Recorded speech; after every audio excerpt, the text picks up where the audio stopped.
Today I'm interviewing Adam Paszke about PyTorch, an open source deep learning platform that provides a seamless path from research prototyping to production deployment.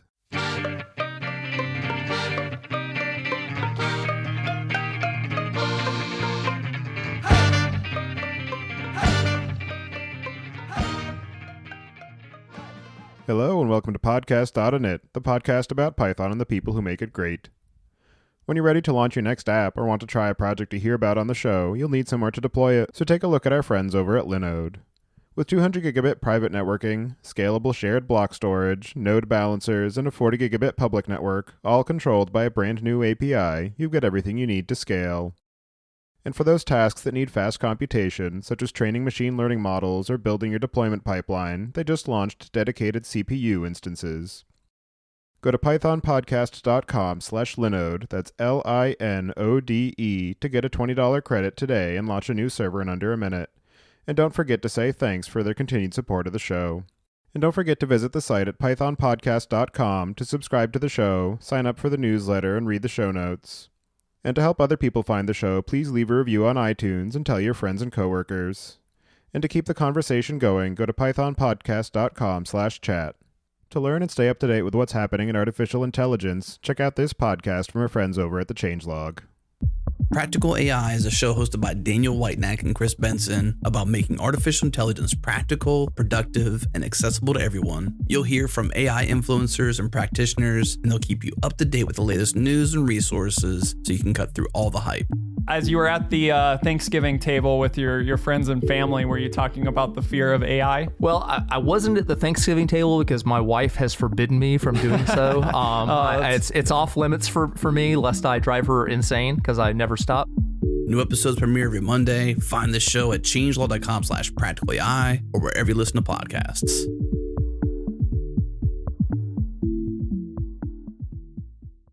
Registration for PyCon US, the largest annual gathering across the community, is open now, so don't forget to get your ticket and I'll see you there. You listen to this show to learn and stay up to date with the ways that Python is being used, including the latest in machine learning and data analysis. For even more opportunities to meet, listen, and learn from your peers, you don't want to miss out on this year's conference season. We have partnered with O'Reilly Media for the Strata Conference in San Francisco on March 25th, and the Artificial Intelligence Conference in New York City on April 15th. In Boston, starting on March 17th, you still have time to grab a ticket to the Enterprise Data World. And from April 30th to May 3rd is the Open Data Science Conference.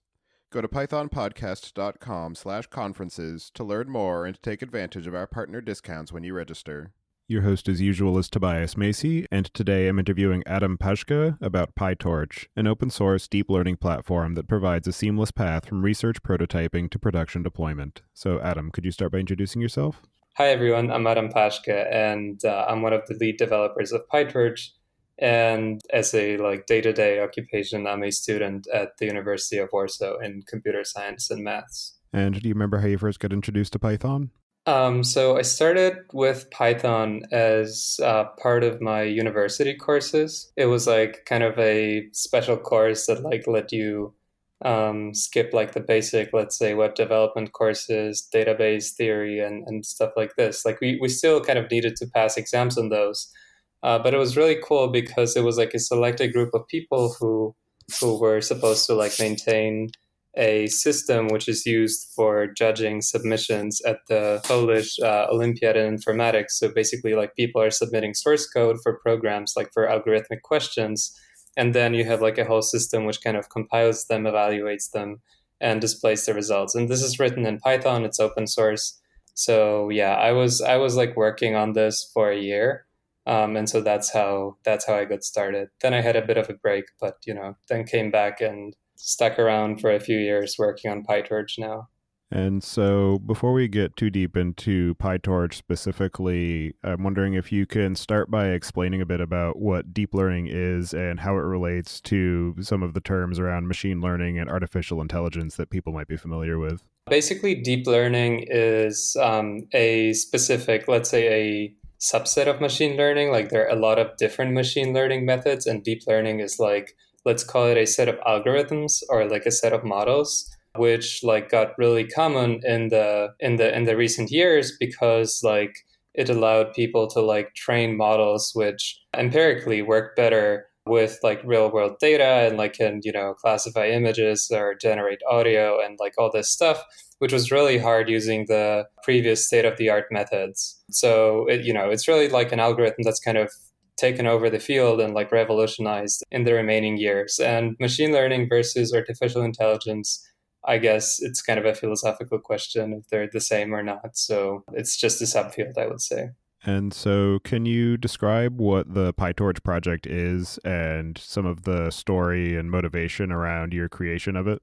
So PyTorch is, first and foremost, it's really a deep learning library written mostly in Python. It's kind of designed around Pythonic semantics, and it really tries to embrace them so that people kind of, have a single mindset when they're writing their programs. It really attempts to be like very composable with Python programs, but also like at a somewhat lower level, like a view that I've been trying to push different places, like in one of my talks at PyCon, for example, is that PyTorch really is somewhat like NumPy, except it has some nicer features, which NumPy today lacks. And then, there's all of those deep learning helpers that are on top, but this is not really like the only kind of viewpoint on what PyTorch is. And kind of the, let's say, two most important features which are missing from NumPy are accelerator support. So you can do computation on GPU, for example, and high performance automatic differentiation. A bit about the motivation for creating it. So PyTorch is really not like, it didn't come out of the void.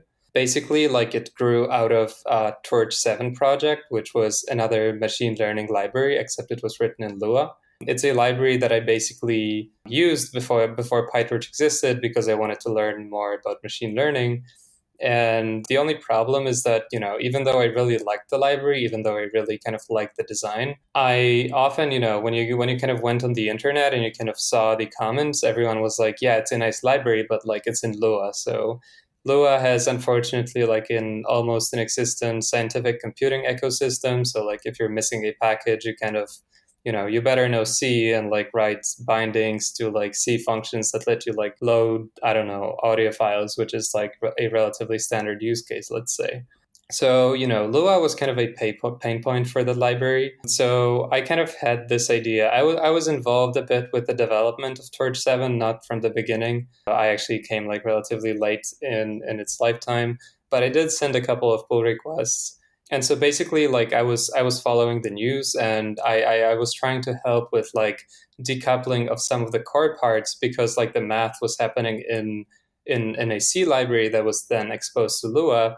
I kind of helped decouple the C parts from Lua parts. And so, seeing that everything, all other libraries are in Python and people are really liking Python, this kind of idea of, starting to write Torch, but in Python sprung to my mind. So that's kind of what I started working on. Then I also talked to like Sumit Chintala, who was a maintainer of Torch 7 at that time. And basically, like we kind of started working on this, and then also not only ported the whole Torch 7 implementation to Python, we also kind of improved on a lot of the pain points that people had, kind of making it even more seamless to do the research they want to do. And as you were creating PyTorch and porting the Torch 7 library, was there any consideration of it not being an open source project, or was that something that you just established as sort of a default because of the fact that the Torch 7 library was already available and you just wanted to continue its legacy? Yeah, we never even considered making it closed source. Torch 7 was completely open source, and even when we started working on this, there were already so many open source alternative libraries that you could use to train and like do research or deploy those models to production, which were open source, that basically there is kind of no space for closed source solutions, I think, in this area at least. They're like the open source solutions have too high quality for that to happen, I believe. And as you mentioned, there is already a fairly large and growing ecosystem of deep learning and machine learning tools, particularly built for Python. So can you describe how PyTorch fits into that current landscape, particularly in relation to projects such as TensorFlow and CNTK and the Cafe2 framework? So that's a good question, because we have a lot of today we have like a lot of different frameworks which it seems like they're, trying to solve the same problem. And basically the reason why people keep creating new frameworks is that I think that like a lot of people saw like the existing ways of expressing those problems in, using the tools that were available to them insufficient. And so they really wanted to like, change how they express things. And so, there were a lot of people had different opinions. And so people who differed in how they want to approach those problems, they essentially started creating different groups, which kind of developed separate frameworks, right? So kind of PyTorch comes out of one of those groups, which was also kind of revolving around Torch 7 previously. So kind of that's the reason why there are so many libraries, I think, which attempt to do the same. And even today, we are still unsure like what's the right answer to how those things should be expressed. And so like all of those libraries are really iterating. Like if you look, they really change between versions. Even in PyTorch, like we went through, I think, a few iterations of like the syntax for the most basic things you can do with the library, just so that, it's the easiest for people to do.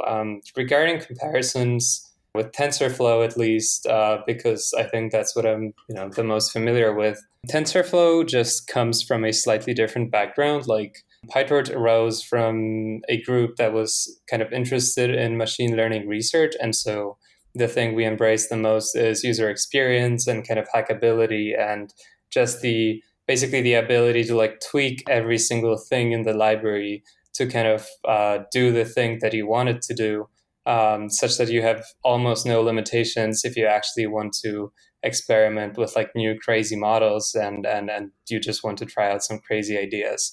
TensorFlow, on the other hand, I think it was mostly developed as like an inference platform. So like the first and foremost thing they kind of put for TensorFlow, I think, at the beginning, it definitely changed since then, was that like it can efficiently execute all of those computations. So TensorFlow in like the version 1, basically instead of like using the Python program to actually run the computation, the Python program was really like a meta programming language, which would build a TensorFlow program. And then TensorFlow would have a completely separate interpreter, which would actually evaluate like whatever structure kind of your Python program built, right? So those are like two fundamentally different approaches, and they really started from two places. But like both have their own limitations. So like, the approach that PyTorch takes, where you basically use Python code to kind of drive everything, is really nice because it feels natural. And in fact, if you look at TensorFlow 2, the second version, they basically put the let's say, PyTorch mode, which is called eager mode in TensorFlow 2, as the default, because that's like something that is most intuitive to users. But at the same time, they still have the like good base for efficient inference on like, heavily distributed systems or on mobile systems, which are relatively restricted. And so this inference part was something that was like missing from PyTorch at the beginning. And so now with PyTorch 1.0, we're kind of making up for those issues by like writing the PyTorch compiler, which like can take your Python source code and then like interpret it as some program in some interpreter, which we implement inside our libraries, which can then be shipped to like mobile phones and so on. So I think they just started from like, basically every framework started from like a slightly different set of primitives. And, as time passes by, as developers see what kind of things people like to use, they will basically start to converge on the same fundamental set of principles that they build their software on. And so that's, I think, what is happening nowadays. So yeah, the distinction definitely used to be much larger than it is today. Everyone has still their own biases, like from the earliest days. So, but like everyone just keeps converging to the same point, I think. Yeah, it's definitely interesting as I've been hearing about some of the, as you said, convergence in terms of the primary concerns between TensorFlow and PyTorch and some of the other deep learning libraries, where you were saying that PyTorch started from the perspective of user experience and TensorFlow started from the perspective of performance, and just through natural evolution and using useful ideas from each other, you're starting to tend towards the same set of capabilities, but with a slightly different overarching feel and mission for what the projects are originally intended for. Yeah, I mean, just to kind of clarify what you said, obviously we like held performance in very high regard from the beginning as well. It's not like we, Right. we've been trying to kind of match the performance of TensorFlow starting from day zero, which I think was pretty successful. The only difference is that like to run PyTorch programs, you really need Python interpreter, and that's not possible in like every single case. Like you really won't be shipping Python with your mobile app, right? In terms of being able to make effective use of PyTorch, how much advanced knowledge of things like machine learning or artificial intelligence or neural network topologies should users know in order to be able to build these different models or experiment with PyTorch? So I don't think it really takes a lot to get started. Like ultimately, PyTorch is used to teach deep learning in like a lot of courses, like both at traditional universities, like at Stanford, I know it's used for like their deep learning course. It's used at like EPFL. So you definitely can use PyTorch even if you don't know anything, because even online, like if you look up Fast AI, you'll basically find resources which will tell you how to like start doing those things entirely from scratch. But then like as you kind of will start learning those things, you'll obviously like, see more and more advanced features and start to use them. So I don't think there's like a really high bar for this. You can look up PyTorch tutorials as well for that matter. So you should be able to start with like almost no knowledge except for, let's say, linear algebra and like basic calculus, I think. And in the tagline for PyTorch, it says that it provides a seamless path from research prototyping to production deployment. So can you talk to some of the features of the library that enable that transition and some of the edge cases that users should be looking out for as they are making that transition from exploration and trying to reach a particular outcome and then actually getting it ready for deploying into production for end user interaction? Yeah, so this is definitely a kind of slogan of our 1.0 release, because as I mentioned, those were kind of the points which were slightly weaker previously. Like you really couldn't export PyTorch code which would run without Python. And so the way we try to approach this right now is, since we don't really want people to like rewrite too much of their programs, because we really believe that like Python is very nice for research, and ultimately, like if you look at the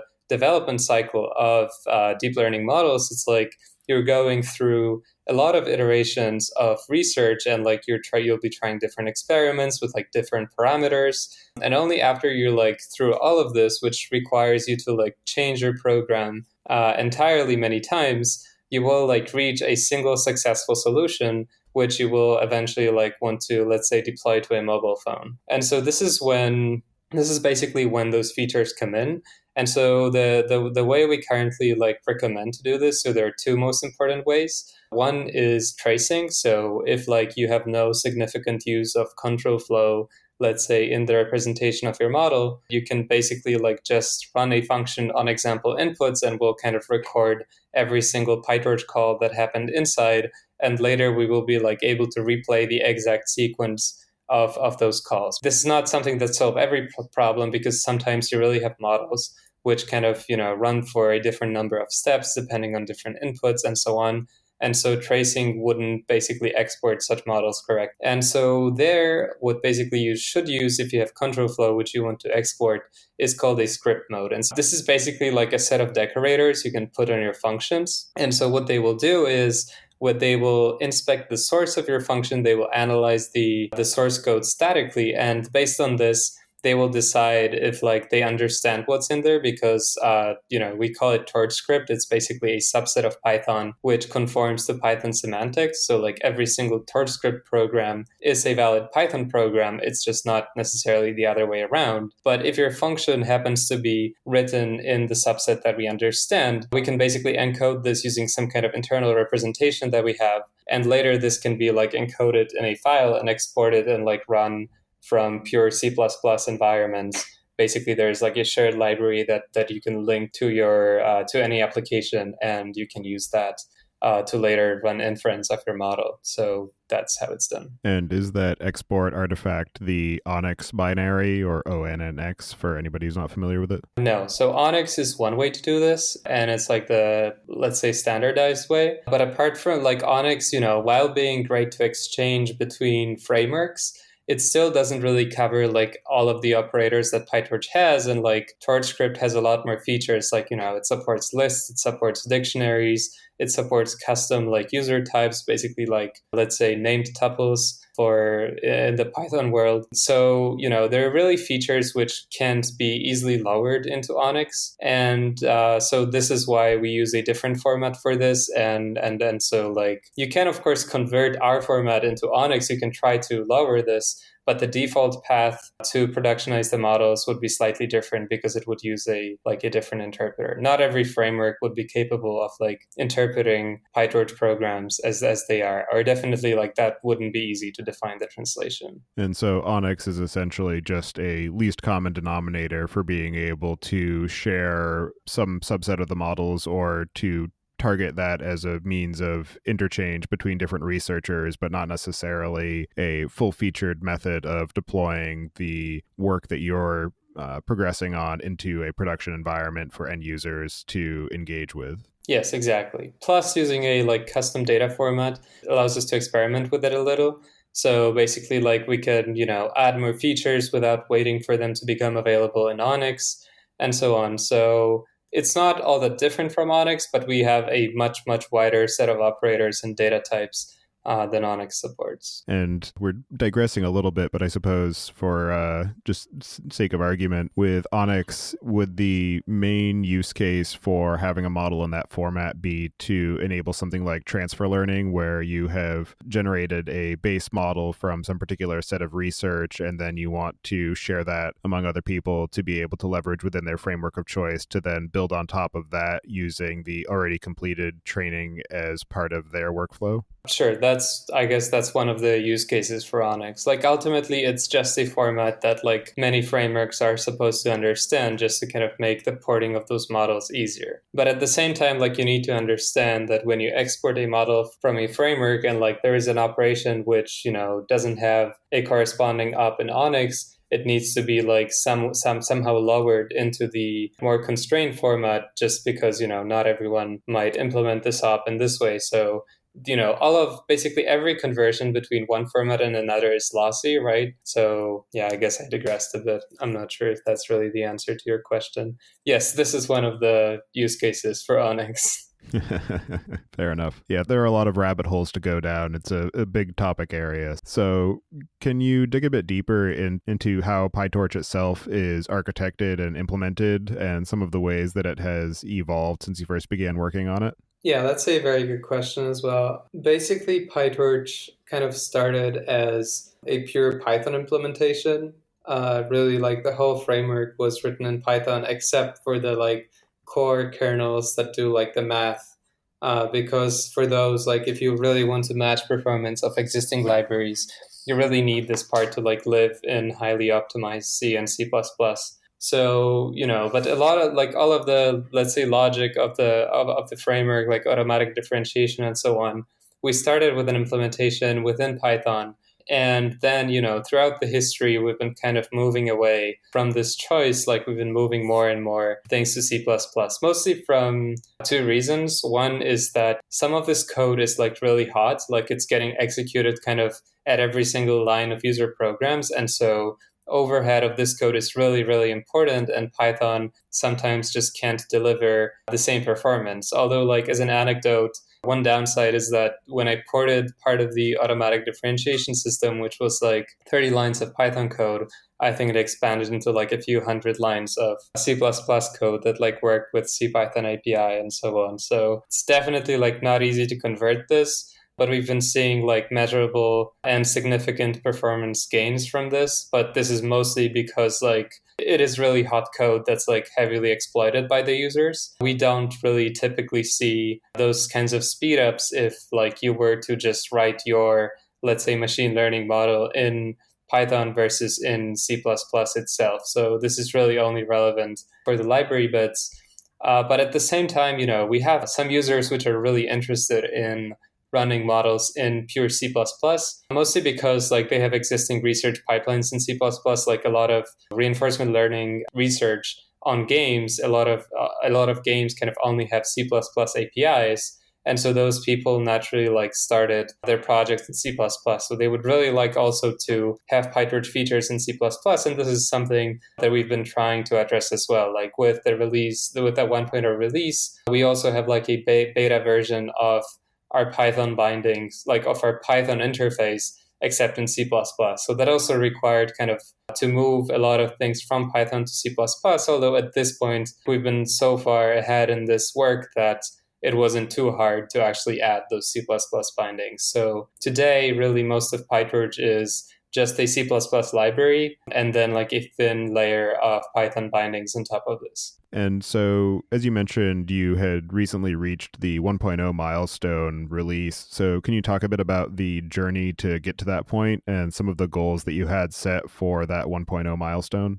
So the most important goal for this particular release, as I've mentioned, is this research to production path. This is basically something that we've had people asking us about over and over. And so we really wanted to do something about this. And so first, we really wanted to address this, which didn't really require a 1.0 release. But at the same time, like if you really want to convince people that you really think your software is ready to be used in production systems, as it is used in many production systems actually today, you really kind of need to add this like 1.0 tag because it makes it kind of makes it let's say more formal for a lot of people. So, but at the same time, this also means that we're kind of declaring that we won't be now changing our APIs as we want. So we're kind of giving up a little bit of flexibility because like we're kind of comfortable that the set of primitives we've settled on at this point is like sufficient to express most machine learning use cases kind of, effectively and conveniently. And we've gone back and forth a bit with the terms deep learning and machine learning, and a lot of the context where I've heard PyTorch referenced is in these deep learning and neural network implementations, but is it also useful in just a broadly defined machine learning context without necessarily needing to use these deep learning techniques that leverage things like GPUs or highly parallel compute units? So if you have machine learning algorithms which really don't need this kind of like parallel array operations, which deep learning really needs, PyTorch might not really be the best way to implement those algorithms. Basically, like, usually you will have some kind of bindings, like, for decision trees, let's say, or like gradient boosted decision trees, you have different Python packages which kind of implement those algorithms in C++, but they will not like use the same like set of primitives which like PyTorch exposes. So this definitely is like not a good candidate to be implemented in PyTorch. But on the other hand, I also think that you really shouldn't like limit the use cases of PyTorch to deep learning or machine learning for that matter. Like I really think pretty much in any single place where you use NumPy, this is like a good sign that you really need those parallel operations on, multi-dimensional arrays of data. This is like every single place like this is a potential candidate for PyTorch use, where you might also like exploit some of its features, like, running on GPUs, which was previously not very common for like a lot of data analysis programs. And do you think that there's room for something like a NumPy compatible API layer for PyTorch to make it possible to drop in places where NumPy is being used to give access to some of that parallelization and GPU computation? Yeah, I mean, that's definitely possible. And that's also like a relatively common feature request. I guess that we just never had like the manpower to actually tackle this. Like if someone really, really writes this, we'll probably be happy to like integrate this into PyTorch because we know it is somewhat needed. But like there's so much core work and maintenance and in improving like the core features that we have that we actually never like got around to writing this. And what are some of the other components of the Python ecosystem, particularly in the data analysis space, that are most commonly used in conjunction with PyTorch on a given project? I think it's just the usual suite of tools that people use to manipulate numerical data in Python. So definitely NumPy is used in pretty much every single PyTorch script because people really like working with NumPy. They really know this API. Apart from this, definitely like SciPy and Matplotlib. Those are kind of the most common, but they're also kind of the most common Python packages. So I guess you'll just find them in like every single, let's say, numerical program written in Python to PyTorch programs. I'm not sure if there's like anything else than those. And PyTorch is this fairly, not necessarily low-level library, but it's a framework component that is used for building other things with or on top of. So what are some of the most novel or interesting or unexpected ways that you've seen PyTorch used? I think someone wrote a ray tracer in PyTorch, which was pretty unexpected. I think we have like a library that can simulate physical systems and at the same time like differentiate with respect to the parameters that define them, which is also pretty cool. I think we have like a ordinarily differential equation solver in PyTorch, so it's like definitely not restricted to deep learning as I mentioned. But I'd really like to see more kind of cool use cases outside of this. And what are some of the cases where you think PyTorch is the wrong choice for a given problem, where it's either overkill or just doesn't really fit the particular use case? So I think if I was just like someone who wants to not to do any research, I just want to like re-implement the most standard model that's available out there as a result of the research, and I just kind of want to, let's say, take the pre-trained one and just like ship it to a mobile app. There are probably, as of today, there are probably easier ways to do this than with PyTorch, although we're working towards addressing this issue. So this will definitely get better in the upcoming months. And deep learning and machine learning and artificial intelligence are areas of active research. And the fact that PyTorch is built in such a way that it's conducive to those activities, I'm wondering, what are some of the overall processes for incorporating some of the new techniques or discoveries that are found in the machine learning ecosystem into PyTorch itself, either as convenience methods or as foundational components of the library? So definitely, since PyTorch is kind of like a core to a lot of projects, we definitely like don't want to bloat the library with too many things that would end up, not getting used later. So we definitely have a high bar for like accepting, let's say, new methods, like, I don't know, new optimizers or like new functions into PyTorch, unless someone can actually prove to us that like they, have been published, that it was hopefully accepted to like a conference. And there's like a number of papers that build upon this research and actually use those results. And only then like we will actually start considering implementing such things, just as I mentioned, to like limit the bloat, because that ultimately, like if we start putting every single thing into this, deprecation is kind of painful because you always have this like one person who still uses this. And also like it really increases the maintenance cost. And, since we don't have, infinitely many people working on this, it's really important for us to kind of keep the library lean such that we can actually kind of keep reinventing the internals and, improving performance of the things that people most commonly use and just focus on those things. But at the same time, we really welcome all kinds of feature requests. So if you still think that something should be included, I don't feel discouraged from opening an issue. Like, we're really open to discussion.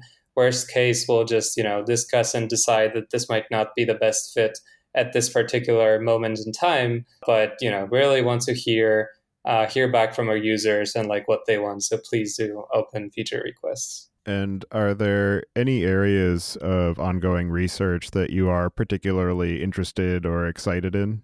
So I'm not, very closely following a lot of the recent developments in, let's say, the latest modeling techniques and so on. So this is not, something that was really exciting lately to me, although there have been some exciting news in this. The kind of part that I've been focusing about lately is the Torch script part, which is kind of this like programming language thing. And basically there was a lot of people moving from the space of programming languages and thinking how to improve existing languages to like better assist developers of machine learning applications. So I'm really interested in like the collaboration between those two fields, because I really think they can like greatly improve the existing tools. But, the exact way in which that will happen remains to be seen. And in terms of your own experience of building and maintaining PyTorch and helping to establish and grow the community, what have you found to be some of the most interesting or useful or unexpected or challenging lessons that you've learned in the process? I think it's the most important to just like always be curious and always be welcoming to people who come to your project.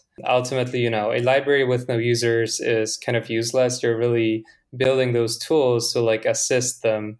And, getting any contributors is something you should be really thankful for. I guess I can add that like we've had a lot of luck in having a lot of good people actually come to PyTorch. We have a handful of contributors who we didn't know before we started working on the library, who kind of joined and now like have implemented some of the most important features in the library, or at least helped us a lot in doing this. So we've definitely had a lot of luck in this, and this is something that I'm very grateful for. And in terms of the overall technical implementation, what have been some of the most challenging or unexpected aspects that you have dealt with in the process? So PyTorch is a library which kind of touches a lot of the, let's say, systems programming issues. So there's definitely a lot of like interesting stuff that happened and like needed to be solved. Definitely like some of the most complicated ones, I think, are around multiprocessing, because we can't really use threads to like parallelize Python computations, and people will want to parallelize things like data loading. We kind of needed to have a good solution to multiprocessing, to sharing data of our multidimensional arrays between processes. And so this involves like a whole bunch of system level programming. And unfortunately, the like common APIs for implementing shared memory are not super helpful and like super convenient. So I think it took us like 2 years to actually have like a really good implementation of a data loader that like wouldn't kind of, leave memory around if your process crashed, or like made sure that all the sub processes it spawned like will get killed if your process crashes, or like if you actually kill it manually. So there is a lot of things to get wrong in that space, I think. And this, I think, was like where we really kind of spent a lot of time thinking about those things. And looking forward, what do you have planned for the future of PyTorch in terms of overall improvements or new features or general growth in the ecosystem? So yeah, we're definitely looking forward to improving the mobile export experience. This is something, so PyTorch is merging with Cafe 2, and Cafe 2 already has like solutions to do this. So this is like one of the biggest engineering efforts happening today to kind of merge those two code bases. They already like use the same, let's say, C++ level data structures to like describe memory. So we're kind of trying to write this unified library which will like back both Cafe 2 and PyTorch as of today, and later also integrate like a lot of the nice features that Cafe 2 has. Which are better than PyTorch as of today, to kind of improve this experience, using at the same time the front end of PyTorch and like the script mode to kind of bridge to this exportable subset. So yeah, I think that's where a lot of things will be happening, and at the same time we will be working to improve the subset of Python language which we support through Torch script to kind of make it even easier to port user programs and export them.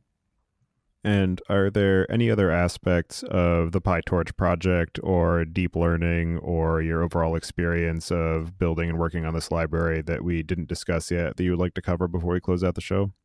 Yeah, I guess it's just that I guess it's just that ultimately we know that like there are still things which might get hard to like express using today's tools. And so I'm really looking forward to like discovering like what are the let's say next steps for the whole field. All right. Well, for anybody who wants to follow along with you or get in touch, I'll have you add your preferred contact information to the show notes. And with that, I'll move us into the picks. And today I'm going to choose the book Unlundone by China Mieville. I've mentioned before that he's one of my favorite authors, and this book in particular is just a very interesting and engaging young adult novel. So I've started reading it with one of my kids recently, and it's great to revisit it. So definitely recommended reading for anyone of any age. And so with that, I'll pass it to you, Adam. Do you have any picks this week? Yeah, so since we're at books, one of the more interesting ones that I've read lately that my friend borrowed me is In Praise of Copying by Marcus Boone. Basically, I was actually expecting something slightly different from this book because, kind of let's say the topics of copying and like the, I don't know, the ethical kind of consequences of this are something that's like really, let's say, discussed today. So, but ultimately the book really doesn't focus on those problems. It really ultimately just is definitely more philosophical in nature. So it actually like just kind of notices that like copying is basically, let's say, the underlying principle of how universe operates. So if someone's a more philosophical type, they might enjoy this, I think. All right, I'll definitely take a look at that. So thank you very much for taking the time today to join me and discuss the work that you've been doing with PyTorch. It's a project that I've been keeping an eye on for a while with a lot of interest. So I appreciate all the effort that you and the other people working on it have put in. And I want to thank you for that again. And I hope you enjoy the rest of your day. Yeah, thanks a lot for the invite, and thanks a lot to everyone who listened.